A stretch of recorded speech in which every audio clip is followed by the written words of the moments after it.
Assalamualaikum warahmatullahi wabarakatuh. Kembali lagi Sus. Kali ini aku bakal kasih tauin Bapak Ibu guru untuk membuat kelas online. Kelas online bisa digunakan di sini ada Edmodo, di sini juga ada Teams, di sini ada Kelas Up dan banyak macam sebagainya aplikasi untuk membuat kelas online. Nah, menurut saya Bapak Ibu yang paling gampang, yang paling mudah adalah Google Classroom. Kenapa? Karena ini adalah buatan Google dan ini bisa diakses oleh hampir semua HP ya. Saya udah pernah nyoba murid saya yang baik itu Android maupun iPhone, ternyata semuanya bisa ya Bapak Ibu. Jadi ini sangat saya anjurkan untuk menggunakan Google Classroom. Nah, bagaimana cara installnya? Pertama-tama Bapak Ibu buka aja Google Play Store-nya.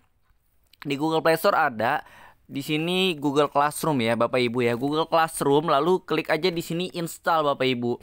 Dia aplikasinya tidak besar, ini kecil aja ya Bapak Ibu. Setelah itu, setelah diinstal, Bapak Ibu buka aja aplikasi Google Classroom-nya. Di sini Google Classroom kalau Bapak Ibu buka. Nah, di sini adalah contohnya ada kelas 9, kelas 8 dan kelas 7 dan kelas percobaannya itu kelas 93 karena menurut saya kelas 93 itu anak-anaknya gampang diatur, gampang disuruh, mau nurut gitu ya kalau disuruh. Makanya untuk percobaan ini itunya saya ingin mempelajari lebih dalam Google Classroom-nya bersama mereka kelas 93. Nah, Bapak Ibu, bagaimana cara mengawalinya? Bapak Ibu pasti pada saat membuka Google Classroom kan pasti kosong ya, karena nggak ada kelas sama sekali. Nah, cara membuat kelasnya adalah seperti ini. Bapak Ibu tinggal klik aja plus, lalu klik create class. Nah, ini checklist aja, lalu klik continue Bapak Ibu ya. Di sini Bapak Ibu klik aja di sini kelasnya, misalnya kelas 7 ya, misalnya Bapak Ibu guru kelas 7. Atau misalnya Bapak Ibu ingin pelajaran, misalnya di sini boleh kelas bahasa Indonesia Bapak Ibu ya. Tetapi pikiran saya seperti ini, kalau misalnya Bapak Ibu membuat kelas per mata pelajaran, contohnya misalnya madrasah ya. Madrasah itu pelajarannya ada 16. Kalau satu angkatan saja dibuat per mata pelajaran, maka 16 dikali 3 itu jadinya banyak ya Bapak Ibu ya, 48. Nah, 48 itu pasti membuat puyeng ya, karena jadi repot 48 kelas. Nah, kalau misalnya dia per angkatan aja, misalnya dia angkatan kelas 7 ya. Jadi di sini kita masukkan 71, 72 dan 73 Bapak Ibu ya. Nah, di sini jadi hanya kita membuat yaitu 3 aja, nggak usah banyak-banyak. 3, 1, 2, dan 3. Sedangkan kalau per mata pelajaran Bapak Ibu harus membuat 48 kelas. Nah, itu capek pastinya ya untuk membuatnya. Nah, setelah dibuat Bapak Ibu harus memberikan kodenya kepada murid ya Bapak Ibu ya. Nah, cara memberikan kodenya seperti ini Bapak Ibu. Bapak Ibu klik aja di atas di sini ya. Di sini ada gambar gear ya di atas Bapak Ibu ya. Di sini nih setting, namanya setting. Nah, di sini Bapak Ibu boleh menambahkan deskripsi, section, red room, subjek dan lain-lain ya. Nah, kodenya di sini contohnya adalah 5NTQJQX. Ini tolong jangan dimasukin ya Bapak Ibu ya, karena ini adalah kode kelas saya di MTS Durusada. Tolong jangan masuk ya, jangan menyusup ya Bapak Ibu ya. Setelah itu Bapak Ibu silahkan membuat di sini stream settingnya Bapak Ibu. Stream settingnya kalau awalnya seperti ini, student can post and comment. Jadi murid nanti bisa asal sembarang untuk memposting sesuatu. Nah, itu nanti jadi akan membuat nyampah gitu ya di bagian stream. Nanti saya kasih tauin. Nah, jadi kita buat aja student can only comment seperti itu. Nah, pengaruhnya di mana? Di sini di stream ya. Ini Bapak Ibu di stream. Jadinya hanya guru saja yang memposting. Jadi guru bisa memberikan informasi, terus berita dan lain-lain. Seperti ini Pak Tepi memberikan puisi waktu akan terus berlalu. Puisi ini berguna untuk memberi semangat kepada para murid. Hari akan silih berganti, dunia akan berubah baru. Tinggallah kita yang terus maju dan terus meningkatkan mutu agar hidup tidak semu. Ini bagus ya. Tapi kalau misalnya dibuat tidak seperti ini, jadi murid juga bisa posting, nanti jadinya berantakan seperti ini Bapak Ibu ya. Jadi murid main asal ngetik aja. Di sini ada murid yang asal titik, bisa VCG, tolong ini apaan, ngopi dulu lah, pakai absen pribadi. Nah, seperti itu ya. Kalau stream tidak dibuat setting seperti tadi ya Bapak Ibu ya. Nah, selanjutnya Bapak Ibu kalau ingin memberikan tugas, Bapak Ibu silakan ke classwork. Classwork di sini sebelum memberikan tugas Bapak Ibu membuat dulu yang namanya topik Bapak Ibu ya, topik. Di sini topik untuk mata pelajaran. Nah, ini berguna agar Bapak Ibu tidak perlu untuk membuat 40 8 kelas ya Bapak Ibu ya. Di sini saya sudah membuat pelajaran TIK, SKI, Fikih, IPS, Al-Quran Hadis, Bahasa Arab, Bahasa Inggris, IPA, Matematika, Bahasa Indonesia. Yang kurang berarti adalah prakarya. Nah, cara membuatnya gimana? Cara membuatnya kita tekan saja plus di sini, lalu kita buat topik. Nah, topik di sini kita klik aja prakarya Bapak Ibu ya, prakarya. Lalu kita klik ADD. Nah, ADD itu untuk menambahkan. Misalnya menambahkan pelajaran lain lagi, boleh-boleh saja Bapak Ibu ya. Misalnya ada pelajaran yang belum lagi olahraga. Di sini topik olahraga Bapak Ibu ya, olahraga. Atau penjaskes. Nah, seperti itu Bapak Ibu ya. Lalu klik add. Nah, setelah Bapak Ibu membuat topiknya, baru Bapak Ibu dapat membuat tugas. Di sini assessment itu tugas, question itu adalah pertanyaan, material itu adalah untuk memberi materi, dan topik tadi udah ya. Nah, saya akan membahas satu-satu Bapak Ibu. Kita akan mengupas tuntas. Pokoknya video ini insya Allah sangat bermanfaat buat Bapak Ibu. Silahkan di-share ke teman-teman guru, baik itu guru di sekolah lain atau guru di kota lain, terserah ya. Boleh memviralkan video ini untuk bermanfaat. Assessment di sini gunanya adalah untuk memberikan tugas, karena assessment itu artinya ya kalau nggak salah tugas ya. Titel di sini misalnya Bapak Ibu ingin memberikan tugas apa? Misalnya bahasa Indonesia. Membuat pidato misalnya, membuat pidato. Aduh, membuat puisi aja deh. Membuat pantun. Aduh, nggak jelas banget saya. Ya, pokoknya seperti ini, membuat pantun. Nah, di deskripsinya Bapak Ibu boleh menjelaskan misalnya silakan membuat pantun sebanyak 5 pantun. Nah, setelah itu ditulis di buku tulis. Di buku tulis ya Bapak Ibu ya. Dikumpulkan saat masuk ya, masuk sekolah misalnya seperti itu. Nah, Bapak Ibu, selain bisa dikumpulkan saat masuk sekolah, bisa juga dikumpulkan melalui WhatsApp ya. Misalnya dikumpulkan melalui WhatsApp, WhatsApp ibu gitu ya, WhatsApp ibu. Nah, nomor ibu misalnya anak-anak nggak punya nomor ibu, misalnya nomor ibu bla bla bla bla gitu ya, misalnya begini ya. Nah, setelah itu Bapak Ibu bisa memberikan batas waktu. Nah, ini kan poin 100 ya, batas waktu.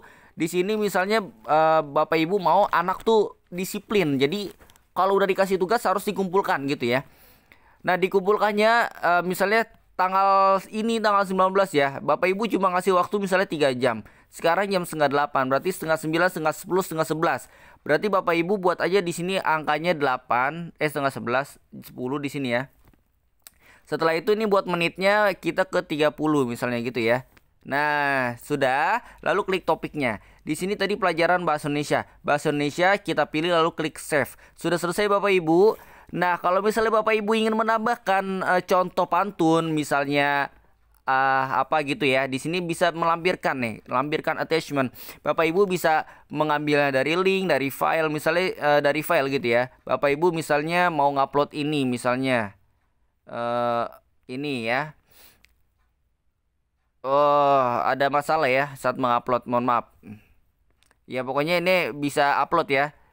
Setelah itu Bapak Ibu silakan klik kirim aja. Setelah diklik kirim, nanti dia akan muncul di pelajaran bahasa Indonesia. Bahasa Indonesia mana nih? Bahasa Indonesia. Nah, di sini Anda membuat pantun ya, membuat pantun. Nah, di sini Bapak Ibu silakan hapus karena ini hanya uji coba ya. Di sini bisa dihapus, bisa di-delete Bapak Ibu ya, klik delete. Nah, seperti itu. Itu untuk membuat tugas Bapak Ibu. Nah, selanjutnya ada lagi question. Question itu gunanya adalah untuk membuat pertanyaan esai. Nah, Bapak Ibu silakan misalnya bertanya kepada murid seperti ini. Question jawab soal bahasa bahasa Indonesia bab pantun misalnya Bapak Ibu ya. Misalnya pertanyaan pertama instruction ya, boleh sih di sini deh satu. Misalnya siapa yang membuat pantun misalnya gitu ya. Yang kedua apa itu pantun. Nah, yang ketiga berapa banyak jenis pantun. Nah, seperti itu Bapak Ibu ya. Instruksi misalnya kerjakan langsung ya. Jangan lupa baca bismillah. Baca bismillah. Setelah itu poin seperti tadi 100 no jujet. Di sini misalnya batasnya anak dapat mengerjakan sampai jam berapa, sama kayak tadi Bapak Ibu ya. Di sini misalnya sampai jam 10 lewat 30 Bapak Ibu. Setelah itu klik OK. Topiknya sama bahasa Indonesia Bapak Ibu ya. Setelah itu klik save. Nah, di sini Bapak Ibu bisa membuat pilihan ganda multiple choice. Misalnya option pertama. Option pertama iya iya iya iya. Yang kedua no no no no no. Yang ketiga iya iya iya iya iya. Nah, tetapi aduh, mohon maaf nih kebanyakan ya. Tetapi kalau misalnya kita pakai multiple choice, maka ini hanya satu pertanyaan aja dong ya, berarti. Nah, ini salah ya Bapak Ibu ya. Kalau caranya seperti ini berarti kita harus membuat banyak pertanyaan. Jadi satu-satu kita harus membuat pertanyaan seperti ini. Karena satu pertanyaan hanya boleh satu PG aja Bapak Ibu. Nah, maka dari itu kita buatnya esai aja ya Bapak Ibu. Kalau misalnya membuat PG di Google Form aja, Google Formulir kan udah pernah saya ajarin. Nah, short answer aja Bapak Ibu. Agar murid tidak curang Bapak Ibu ya. Jadi dia mengedit tulisannya dari yang salah menjadi benar. Ini tolong dimatikan saja Bapak Ibu. Student can edit answer. Ini tolong dimatikan aja. Setelah itu Bapak Ibu silakan kirim. Setelah dikirim nanti muncul Bapak Ibu ya. Muncul di topik bahasa Indonesia. Nah, ini di sini ya kita lihat ya. Ini bahasa Indonesia, tadi jawab soal bahasa Indonesia, question. Nah, di sini ya seperti ini nanti. Nah, Bapak Ibu, nanti jawabannya akan seperti ini Bapak Ibu ya.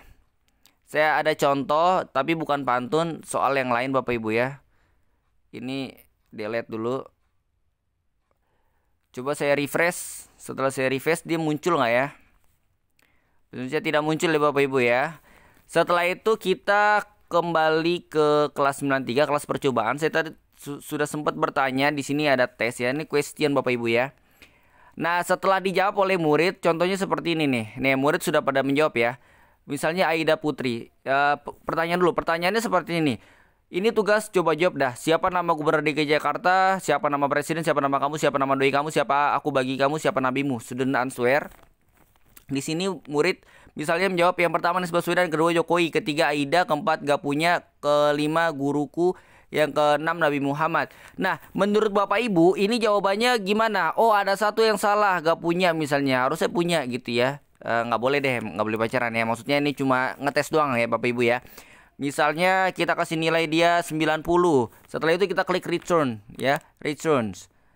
Nah, jadi si Aida Putri ini sudah dinilai Bapak Ibu. Nilainya 90 ya. Di sini ada contohnya nih. Tadi Aida kita kasih nilai 90, Fariza kita kasih 90, Maya kita kasih 90, terus Zahra kita kasih 100. Seperti itu Bapak Ibu ya. Nah, ini untuk question Bapak Ibu. Selanjutnya ada lagi material. Material ini berguna untuk memberikan materi. Jadi nggak serta-merta tuh murid harus dikasih tugas Bapak Ibu. Jadi murid nanti bakalan puyeng karena kebanyakan tugas. Sedangkan menteri kita menyuruh untuk murid jangan dikasih PR. Nggak tahu deh, ini masih banyak pro dan kontra di kalangan guru. Karena PR itu karena katanya sih membuat murid menjadi kurang sosialisasinya kepada keluarga dan kepada sekitar gitu ya. Sedangkan ini kan kondisinya kita lagi ada corona, jadi murid itu memang harus di rumah, dia tidak bersosialisasi kepada teman. Jadi tugas nggak apa-apa ya, tugas banyak, tetapi kita nggak harus serta-merta harus memberikan tugas. Makanya dari itu kita harus terkadang memberi materi. Nah, misalnya di sini adalah materi yang enak, misalnya membuat blog gitu ya, membuat blog. Di sini deskripsi, silahkan baca materinya untuk ulangan minggu depan misalnya gitu ya. Setelah itu topiknya apa? Topiknya misalnya kita bahasa Indonesia ya. Setelah itu di sini ada kita harus mengupload, kita memberi materinya berupa apa ya? Misalnya di sini file, lalu di sini kita mau upload blog presentation ya, blog presentation. Kalau dan attach drive file, saya lagi ada masalah sama Google Drive saya, biasanya bisa ya Bapak Ibu. Setelah berhasil di attach, Bapak Ibu tinggal klik kirim aja ya. Setelah diklik kirim, nah contohnya seperti ini Bapak Ibu. Tadi saya sudah membuat di kelas 9. Di sini saya tadi sudah sempat mengupload Bapak Ibu ya, materi pembuatan blog. Di sini ini dia. Contohnya seperti ini ya, murid jadi bisa baca. Bisa baca presentasi yang sudah kita upload tadi ya. Setelah itu Bapak Ibu silahkan menggunakan aplikasi ini sebaik mungkin. Kalau ada pertanyaan boleh di komentar di video ini di YouTube ya Bapak Ibu. Nanti saya akan menjawab kalau saya sedang tidak sibuk Bapak Ibu ya, seperti itu. Kurang lebihnya saya mohon maaf. Semoga bermanfaat. Semoga anak murid juga dapat mengerjakannya dengan baik. Semoga lancar semuanya dan semoga virus ini segera berakhir Bapak Ibu ya. Kurang lebihnya saya mohon maaf. Wassalamualaikum warahmatullahi wabarakatuh.